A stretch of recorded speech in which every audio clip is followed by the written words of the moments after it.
नमस्कार। ये कक्षा पहली का प्रगति पत्रक है। देख सकते हैं कक्षा ग्रेड 1। तो आइए देखते हैं इसको मैंने कैसे भरा है। ये निश्चय ही आप लोगों के लिए भी हेल्पफुल रहेगा। तो यहाँ पर आप देख सकते हैं मैंने क्रेडिट अंक दिया है। पिछले वीडियो में मैंने बताया है आप लोगों को कि कैसे क्रेडिट अंक हमको देना है। जैसे कि यहाँ पर देख सकते हैं मैंने 0.9 दिया है। तो 0.9 जो है, अगर आपका कोई बच्चा जिसको आपने उच्चतर स्तर पर आ रहा है उसको आप 0.9 देंगे। देख सकते हैं यहाँ पर उच्चतर स्तर और एक मध्यम स्तर, इसका जब औसत निकालेंगे तो ये उच्चतर स्तर पर आ रहा है। तो उच्चतर स्तर पर आने वाले बच्चे को पहली कक्षा का 0.9 जो है उसका क्रेडिट अंक मिलेगा। यहाँ पर जो 0 पॉइंट देख सकते हैं 67, ये जो है मध्यम स्तर में आया हुआ है। इसका मध्यम स्तर में मैंने टिक लगाया हुआ है। इस कारण से मध्यम स्तर वाले बच्चे का जो क्रेडिट अंक है वो 0.67 या 0.675 भी आप लिख सकते हैं। और बाकी देख सकते हैं 0.9 लिखा है। इसका मतलब है कि सभी में ये जो बच्चा है उच्चतर स्तर में इसका टिक हुआ है। इस कारण से इसको सभी में फुल क्रेडिट अंक मिले। यहाँ पर भी देख सकते हैं 2 उच्चतर स्तर हैं और एक मध्यम स्तर। तो औसत निकालने पर ये उच्चतर स्तर में पहुँच जाता है। तो उच्चतर स्तर पर आपको 0.9 दिखाना है। मैं आपको एक साथ एक फोटो शेयर कर रहा हूं जिसमें आप समझ पाएंगे सभी कक्षा का मैंने लिखा है। तो यहाँ पर आप देख सकते हैं first, second, third, fourth and fifth, यानी पहली, दूसरी से 5वीं तक में जो है बच्चा प्रारंभिक स्तर, यानी 0 से 50 लिखा है वो प्रारंभिक स्तर है, 51 से 75 मध्यम स्तर और 76 से 100 लिखा है वो उच्चतर स्तर में टिक लगा रहेगा। तो पहली कक्षा का जैसे हम देख रहे हैं तो 0.50 यानी प्रारंभिक स्तर में अगर कोई बच्चा को आपने टिक मार्क किया है तो उसका जो क्रेडिट अंक होगा वो 0.45 होगा। और मध्यम स्तर में आया है तो उसको 0.675, जिसको आप देख सकते हैं मैंने 0.67 ही लिखा है। और इसी तरह कोई बच्चा उच्चतर स्तर में है तो उसको क्या देंगे आप 0.9। ये पहली कक्षा का है। उसी तरह दूसरी का भी देख सकते हैं। जो बच्चा प्रारंभिक स्तर में रहेगा वो 0.9, मध्यम स्तर वाला 1.35 है और उच्चतर स्तर वाला 1.8। तीसरी का भी देख सकते हैं। इसी तरह से चौथी और 5वीं का भी आप देख सकते हैं। इसको आप स्क्रीनशॉट चाहे तो ले सकते हैं, जिससे आप पता चल जाएगा कि मध्यम स्तर वाला और उच्चतर और प्रारंभिक वालों को कितना कितना क्रेडिट अंक देना है। तो चलिए आगे हम देखते हैं कि कैसे मैंने इन सभी बच्चों के लिए आप टिप्पणी लिखा है। तो यहाँ पर आप देख सकते हैं जो पहला कार्य क्षेत्र है शारीरिक विकास, गतिविधि पर अध्यापक की प्रतिक्रिया, यानी कि हम कुछ भी गतिविधि कराते हैं जिससे बच्चे का शारीरिक विकास का पता चले। तो उसके अनुसार आप जानते होंगे कि बच्चा कैसे चलता है, कैसे खेलता है, अपने अंगों का कैसे उपयोग करता है ना, उस खेल में बातों को मानता है कि नहीं, साथ में खेलता है या जिद्दी है। इन सभी बातों को आपको ध्यान में रखना है। हम गतिविधि कराते हैं या उनको खेलते वक्त भी आप देखे होंगे कि बच्चा किस प्रकार का व्यवहार करता है, तो उसी के अनुसार आपको क्या करना है, स्तर देना है और टिप्पणी लिखना है। तो मैंने देखी यहाँ पर जो जागरूकता है उसमें मैंने बच्चे को उच्चतर स्तर दिया है। तो वहाँ पर मैंने टिप्पणी लिखा है, बच्चा अपने शरीर के अंगों और उनकी क्रियाओं को पहचानती है। यानी कि बच्चा जो है अपने शरीर के सभी अंगों को जागरूक है, कौन सा हाथ है, कौन नाक है, कौन संवेदनशील अंग है, इन सभी चीज़ों को वो जानती है, पहचानती है। तो वो यानी कि जागरूक है। तो इसलिए उच्चतर स्तर में मैंने इस तरह का टिप्पणी किया है। अगर कोई बच्चा मध्यम है या प्रारंभिक है तो उसके अनुसार आपको क्या करना है, टिप्पणी करना है। थोड़ा अगर जागरूक नहीं है, प्रारंभिक स्तर में है, तो सिंपल टिप्पणी करना है कि शरीर के अंगों का संचालन अभी अच्छे से नहीं कर पा रही है, चलने में थोड़ी दिक्कत है, या जो भी है आप अपने अनुसार उसको जो स्तर देंगे उसके अनुसार आपको टिप्पणी करना है। यहाँ पर देख सकते हैं संवेदनशीलता में मैंने मध्यम स्तर।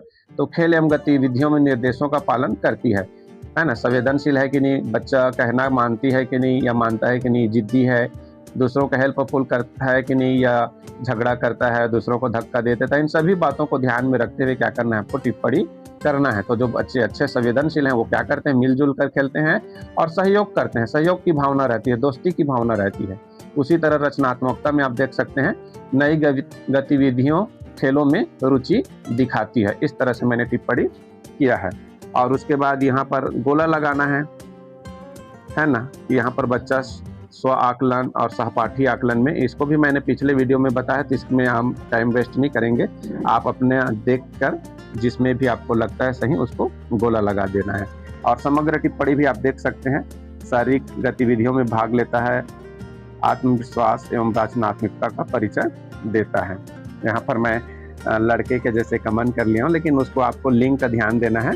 अगर वो बच्चा लड़का है ना, तो उसके अनुसार आपको क्या करना है, कमेंट करना है। चलिए इसको सुधार लेते हैं, क्योंकि ये लड़की है।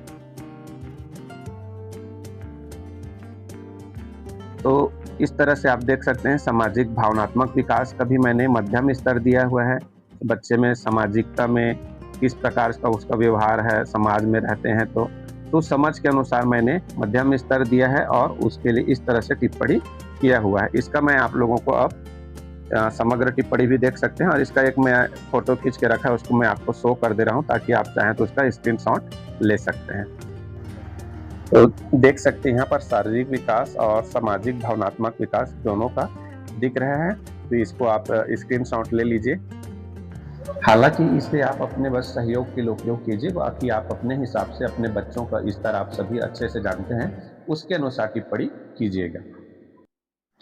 संज्ञानात्मक विकास में आप देख सकते हैं मैंने जागरूकता में बच्चे को उच्चतर स्तर में रखा है, संवेदनशीलता मध्यम और रचनात्मकता में उच्चतर स्तर। यहाँ पर आप ध्यान देंगे संज्ञानात्मक में कि बच्चा किस प्रकार से सीख रहा है, याद करता है, कैसे हल करता है, इन सभी बातों को आपको ध्यान देना है कि कैसे वो किसी भी समस्या का पर या किसी भी बात पर वो किस प्रकार का व्यवहार करता है ना, कैसे सीख रहा है, उन सभी बातों को ध्यान में रखते हुए आपको स्तर देना है और उसके अनुसार टिप्पणी कर देना है। देखिए यहाँ पर मैंने अवलोकन टिप्पणी में लिखा है, समझ कर तर्क संगत उत्तर देती है, यानी कि आप कुछ भी उससे बात करते हैं, उस बातों में अगर वो जानती है, जागरूक है, तो उसके अनुसार वो उत्तर अच्छे से दे रही कि नहीं, अगर अच्छा दे रही है तो आप उसको उच्चतर स्तर में रख सकते हैं। संवेदनशीलता, कभी कभी बच्चों को मदद की आवश्यकता होती है, सहयोग की, तो आप उसको उस स्तर पर देंगे। एक चीज़ है जिसको मैं आप लोगों के साथ शेयर कर दे रहा हूँ, जो आप लोगों को स्तर निर्धारण करने में सहयोग प्रदान करेगा। तो यहाँ पर देख सकते हैं 3 स्तर, प्रारंभिक 2 नंबर लिखा है माध्यमिक और 3 लिखा है वो उच्चतर स्तर है। इसको भी आप स्क्रीनशॉट लेकर रख सकते हैं। तो इसमें आप ध्यान रखेंगे जो लिखा है उसके अनुसार आपको क्या कर सकते हैं, स्तर चुन सकते हैं बच्चे का। जैसे प्रारंभिक स्तर में लिखा है, कोई बच्चा को अगर आप प्रारंभिक स्तर में रख रहे हैं तो इसका मतलब इस बातों को ध्यान रखना है। उस विद्यार्थी को रखा जाएगा जो कक्षा गतिविधि के दौरान अपनी उम्र और कक्षा के अनुसार प्रदर्शन करने में कठिनाइयों का सामना करता है। यह स्तर बालक को अतिरिक्त सहायता प्रदान करने की आवश्यकता का सुझाव देता है ताकि वह सफल प्रदर्शन की दिशा में अग्रसर हो सके। यानी बच्चा बहुत कमजोर है, आप उसको काफ़ी सहयोग प्रदान करेंगे, है ना, तो भी वो कर पाता है। बिना सहयोग के, बिना सहायता को नहीं कर पाता है, तो उनको प्रारंभिक स्तर में रखना है। माध्यमिक स्तर में उन शिक्षार्थी, उन बच्चों को रखना है जो किसी गतिविधि विशेष में अपनी क्षमता का सफल प्रदर्शन की दिशा में कुछ प्रगति है, परंतु उस गतिविधि को पूरा करने के लिए विद्यार्थी को अभी भी अपने अध्यापक और सहपाठी की मदद की जरूरत है। ऐसे बच्चों को आप मध्यम स्तर में रखेंगे और उच्च स्तर में उन बच्चों को रखेंगे जो गतिविधि में सफल प्रदर्शन कर पाते हैं। तो यहाँ पर आप देख सकते हैं, मैंने एक साथ एक फोटो में दिखा रहा हूँ आपको। इसमें संज्ञानात्मक विकास और भाषा और साक्षरता विकास दोनों का दिख रहा होगा आपको, है ना, समग्र टिप्पणियों के साथ में। तो ये इसको भी आप देख लीजिए, ये आपके हेल्पफुल हो सकता है। तो चलिए और अंतिम 2 चीज़ों को हम देखते हैं। तो यहाँ पर आप देख सकते हैं 5वां कार्य क्षेत्र है सौंदर्य बोध और सांस्कृतिक विकास। इसमें मैंने बच्चे को उच्चतर स्तर में रखा है और इस तरह से टिप्पणियाँ भी की हैं। तो आप अपने बच्चे को देख सकते हैं क्या वो सांस्कृतिक कार्यक्रमों में भाग लेता है कि नहीं, है ना।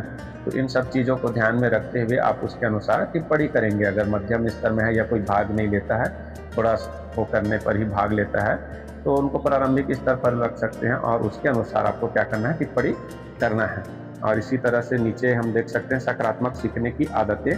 तो बच्चा जो भी बोलते हैं, पढ़ाते हैं, उसको कैसे सीख रहा है, कि स्वयं सीखता है स्वप्रेरित होकर या सहयोग पर, उसके अनुसार आप क्या करेंगे, इसमें टिप्पणी ले सकते हैं। कई बच्चे जो हैं स्वप्रेरित होते हैं, टीचर ने या किसी ने बोल दिया ऐसा करना है तो उसको कर लेते हैं एक बार में, स्वप्रेरित होकर कि हमको करना है करके, है ना। लेकिन कई बच्चे करके ही नहीं आते, उनको आपको सहयोग ही करना पड़ेगा तभी करते हैं। तो उसके अनुसार आप स्तर देंगे और इस तरह से उसका लास्ट में समग्र टिप्पणियाँ भी आप करेंगे। तो इसका भी मैं आपको स्लाइड शो दिखा रहा हूँ।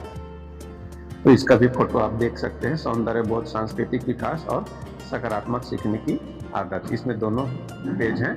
अब लास्ट हम देखते हैं। तो देख सकते हैं लास्ट का पार्ट, छात्र की क्षमता के आधार पर शिक्षक द्वारा गुणात्मक इनपुट, तो इसमें आपको सभी चीज़ों में एक एक टिप्पणी लिखना है। शारीरिक विकास के तीनों योग्यताएं में, यानी फिर से वही जो हमने पीछे किया है वही काम यहाँ पर और एक्स्ट्रा दे दिया गया है।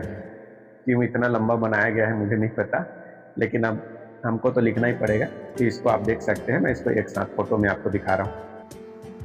तो ये देख सकते हैं, इस तरह से मैंने टिप्पणी किया हुआ है। तो वीडियो पसंद आया है आपको तो ज़रूर लाइक कीजिएगा और मेरे चैनल को भी सब्सक्राइब कीजिएगा। स्कूल से और भी कई जानकारियाँ होती हैं, मैं उसका वीडियो बनाकर आगे शेयर करता रहूँगा। तो आप भी मुझे सपोर्ट कीजिए और मेरे चैनल को ज़रूर सब्सक्राइब कीजिएगा और वीडियो को भी दूसरों के साथ शेयर कीजिएगा। धन्यवाद।